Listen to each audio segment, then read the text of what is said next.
Présentation rapide, simple et efficace pour vous donner envie d'acheter cette moto. Si vous êtes un jeune permis ou si vous avez un permis A2 mais vous voulez commencer par une 125 parce que c'est beaucoup moins puissant que les grosses motos.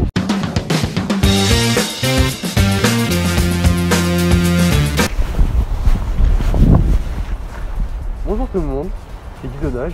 On a un plaisir énorme de vous retrouver aujourd'hui. Donc nous avons un plaisir énorme de vous retrouver aujourd'hui dans cette toute nouvelle vidéo. Dans cette présentation de moto, puisqu'en fait il fait actuellement un temps de merde, il va pleuvoir, il va bientôt faire nuit, et en plus il y a un magnifique vent. C'est l'ouragan. Si jamais dans quelques secondes je vais péter un câble parce que je vais brûler ce micro. Donc on verra bien au montage, et puis si ça ne va pas, et ben bienvenue sur Guy Donnage, la chaîne où tout le monde se plaint et il n'y a que des problèmes. Bref, aujourd'hui passons à cette présentation de cette magnifique moto, magnifique moto incroyable. Donc ceux qui se diront waouh mais c'est vraiment une grosse moto, c'est faux. C'est une 125 cm3. Je l'avais déjà présenté sur mon ancienne chaîne. C'est faux. Voilà, c'est un 125. Voilà. Donc aujourd'hui nous allons vous présenter la magnifique Honda CB125R de 2018. Incroyable. On dit le modèle parce que les nouveaux modèles ils ont des nouveaux coloris. Bon, il faut savoir qu'il y a ce coloris là qui est décliné aussi en rouge au niveau du réservoir. Voilà. Donc on va commencer par la présentation rapide, simple et efficace pour vous donner envie d'acheter cette moto. Si vous êtes un jeune permis ou si vous avez un permis A2 mais vous voulez commencer par une 125 parce que c'est beaucoup moins puissant que les grosses motos. C'est-à-dire qu'en termes de puissance, vous allez faire du 0 à 100 en 15 secondes. Et sur une grosse moto, donc de permis A2 par exemple, quand vous êtes un jeune permis, allez voir la première vidéo qu'on a faite, en 45 par exemple, vous ferez du 0 à 100 environ 4 à 5 secondes. Donc vraiment, on a une grosse différence de performance, c'est-à-dire que c'est 3 fois plus puissant. Pour un ordre d'idée, cette moto-là va faire en vitesse de pointe du 110-120 avec 15 chevaux, généralement on peut pas aller super vite. Il faut savoir que les conditions d'être youtubeur, c'est extrêmement compliqué. Selon le temps. Et du coup pour les grosses motos du permis A2 par exemple, comme vraiment je prends l'exemple de la MT-07 parce que c'est la moto la plus coupleuse, la plus puissante qu'on peut avoir en A2, elle fera environ 180-190 en vitesse de pointe. C'est un moteur de 125 cm3 de chez Honda, donc une des marques les plus connues au monde, c'est-à-dire que la fiabilité est l'un de leurs points forts. On va dire que les performances, on s'en fout. Enfin, chez Honda, on va dire que c'est pas le truc qui prime, c'est pas le truc que tu retiendras de la marque. Parce que, bon, Honda, c'est plutôt la fiabilité. C'est-à-dire que leurs moteurs, ils tiennent globalement une vie. Hein. Globalement, tu peux taper dedans. Petite anecdote, les magasins, enfin les concessions Honda, enfin les garages Honda en gros, ont pratiquement tous fermé parce que les motos étaient trop fiables. Enfin, tout ce qui était Honda était trop fiable. Donc voilà, ça c'est l'anecdote. Donc si vous voyez pas trop de garage Honda, c'est parce que c'est trop fiable en fait.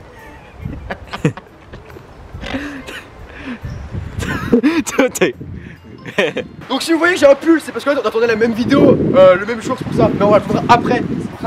C'est faux, c'est juste un immense dégueulasse. Présentation en caractéristiques. Faut savoir que les permis 125, donc enfin les permis 125, les permis A1, on appelle ça comme ça, c'est à partir de 16 ans, donc c'est une moto qu'on va à partir de 16 ans, même quand on a 40 ans on peut rouler avec, mais généralement c'est les jeunes qui roulent avec ça parce qu'ils n'ont pas le permis pour rouler avec plus gros, et généralement quand on est plus vieux on va rouler avec ça parce qu'on va dire que ça se traîne un peu, mais pour les jeunes permis c'est ultra bien, c'est excellent, parce qu'en fait c'est des motos qui ont tout d'une grande vraiment, à part le moteur qui fait 15 chevaux, le de 47,5 pour les jeunes permis. Même si on sent cette moto là, elle a tout d'une grande, c'est-à-dire que au niveau, à part le moteur, tout le reste est nickel. C'est-à-dire que on a au niveau on a de l'ABS, on a des freins qui mordent hyper bien parce qu'on a du Nissin, donc c'est une très bonne marque. Pour ceux qui ne connaissent pas, il y a du Brembo et du Nissin, c'est les deux meilleures marques.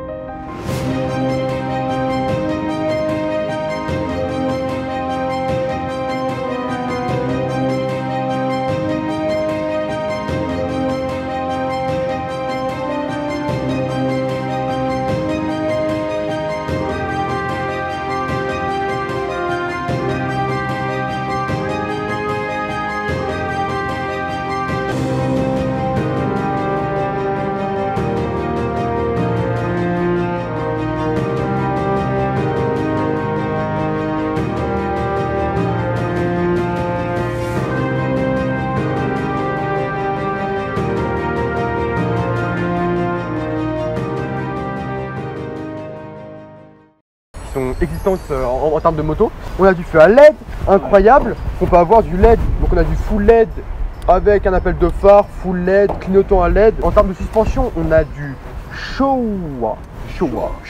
Azon, des suspensions arrière aussi extrêmement bien, à part. Ça c'est une belle MT. a fait un peu la gueule quand on est à deux au niveau de l'arrière, mais sinon c'est très bien. Oui. Tout nous emmerde. Oui, il y a tout qui nous emmerde. Oh, le truc est éteint là. Voilà, des pneus de très bonne qualité, on a un coupe-circuit, on a appel de phare, plein phare, clignotant, l'écran TFT, bon. un klaxon, incroyable. Attention, appel de phare. Attends, du coup, il y a globalement toute une grande, feu, clignotant, non mais il y en a, je suis désolé, pneus. Mais les feux LED, les voilà, grandes les ne l'ont pas, hein, certaines. Même les MT ne l'ont pas. Je prends l'exemple des MT parce que c'est vraiment la moto qui se vend. Enfin la 07 2018. Après on a un compteur extrêmement complet avec donc le compteur d'ABS, rapport engagé qui n'est pas présent sur les nouvelles motos de nos jours. Rapport engagé, compte tour, la barre d'essence, le kilométrage indiqué en gros c'est quand même mieux et le kilométrage qui est ici, le rapport engagé qui est juste là. Faut savoir qu'à l'époque ils faisaient pas trop ça en termes de moto. Bon, là le cache chaussette est incroyable.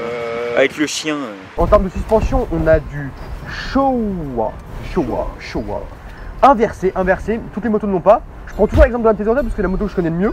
La MT-07, elle n'a pas de couche inversée par exemple, et celle-là elle en a, donc ça montre une très grande amélioration en termes techniques pour les motos de petite cylindrée, parce qu'il y a encore jusque quelques années, il n'y avait pas autant d'options et autant de caractéristiques sur une moto pour aussi petite cylindrée.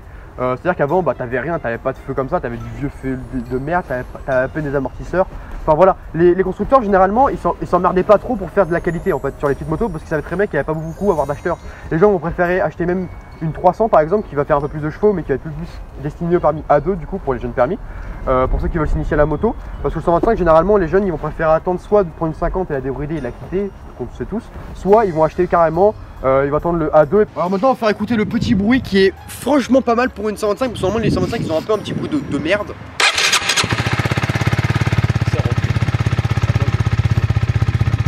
Écoutez bien le son.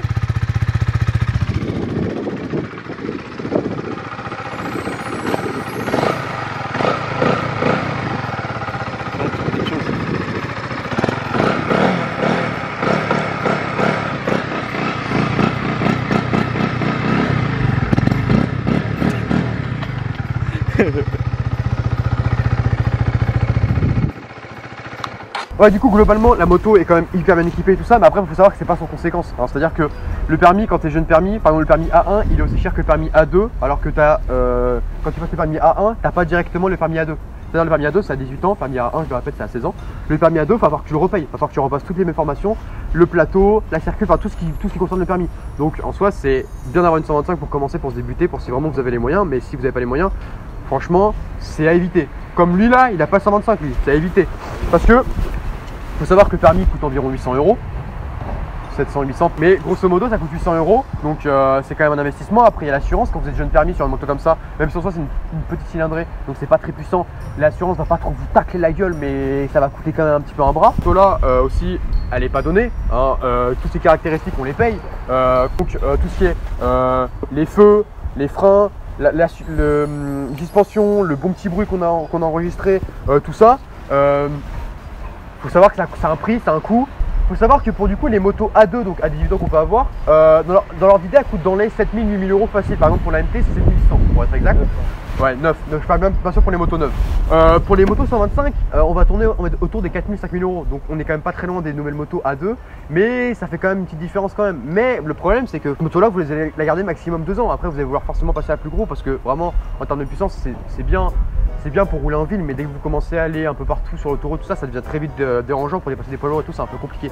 Il faut savoir que cette moto là, elle coûte dans les 4500 si le prix n'a pas bougé d'ici je mette la vidéo en ligne. Il faut savoir aussi que cette moto là, c'est une concurrente directe de KTM 125, MT 125, voilà des grosses motos comme ça. Donc on va dire qu'elle fait partie des best-sellers en ce moment des motos, parce qu'en plus c'est un modèle néo-rétro, donc on peut voir ce petit phare rond. Ils ont repris justement les physiques de l'époque, des années 70-80 qu'ils avaient sur les anciens modèles, et ils l'ont remis au goût du jour pour justement donner en plus envie aux gens de l'acheter.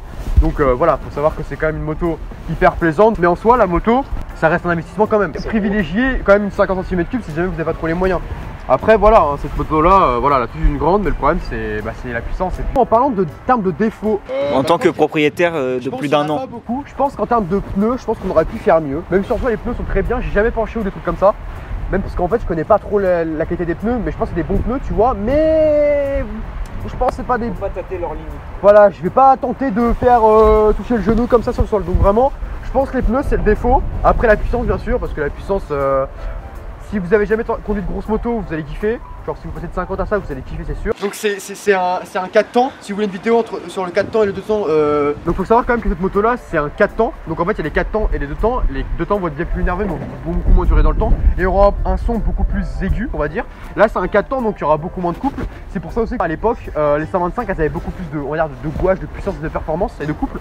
Parce qu'en fait c'était un 2 temps et du coup les 2 temps c'est beaucoup plus nerveux. C'est cher aussi, voilà, des fois. C'est cher. Le défaut c'est vraiment le prix. Le 4 ans du coup pas beaucoup de puissance. Après les pneus, après grosso modo il n'y a pas trop chose à dire. Oui, le duo, on peut dire que le duo de c'est mort. Le duo de c'est mort, le duo. Le duo franchement c'est pas ouf avec, parce qu'en fait le problème c'est que quand tu vois la taille de la selle, faut pas avoir un gros cul, hein. Vraiment, c'est-à-dire quand t'as un gros... Si vous emmenez votre Nicki Minaj à la... Nicki Minaj vraiment, elle rentre pas dedans. Et le problème c'est qu'en fait après, en termes de position, en fait on va être trop en avant, parce qu'en fait elle va prendre trop de place, du coup tu seras trop en avant. Et du coup par exemple, ça peut te gêner pour bien conduire, tu vois, tu pourras pas forcément être à l'aise, tout ça, donc c'est... Après tu peux pas la pousser dans le vide quoi. Franchement la Nicki Minaj, vraiment à éviter.